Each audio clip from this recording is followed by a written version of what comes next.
Okay, so here's what happened with Instacart and why I've decided not to use them anymore. Placed an order, and I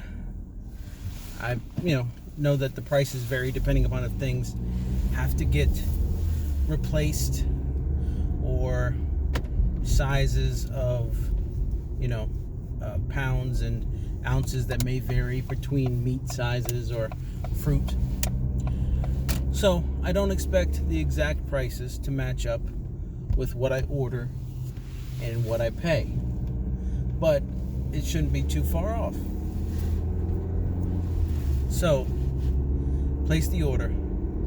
Order comes, everything's there that I agreed upon, changes were made, whatever. And actually some of the things had to just come off altogether and not even be replaced. So I expected the price to go down. And I saw the receipt, the actual receipt from the grocery store, which was Giant Food, in one of the bags, and I just grabbed it, put it in my pocket. So then later, I'm trying to share what I got with Mama and let her know. So I'm looking at the receipt and I see the price at the bottom, $102. Now, mind you, because there was a lot of things and it was not a nice day, I included a $15 tip. So, 102 plus 15 should be 117. And that is what it should be, period, because we have the little, no fee subscription thing. But when I look in my email at the receipt from Instacart, the price is $140.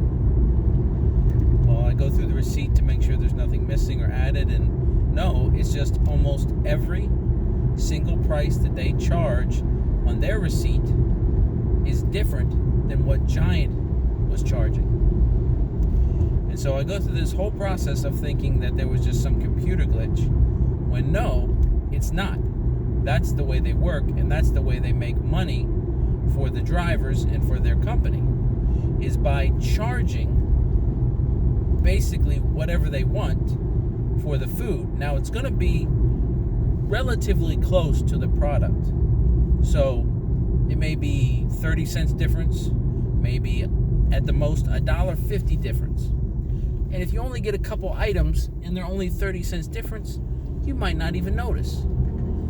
But because I had so many individual items, and a couple of them were on the higher end, the difference added up to $23. So I'm looking for this difference, and so when I message them, they don't come right out and explain this to you.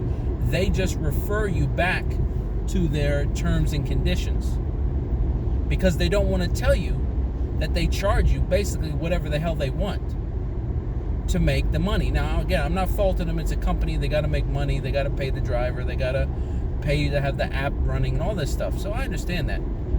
But $23 is too much, especially since I paid for the year subscription membership, which is supposed to eliminate fees. I thought that's part of what goes to pay for stuff is the fees, sure.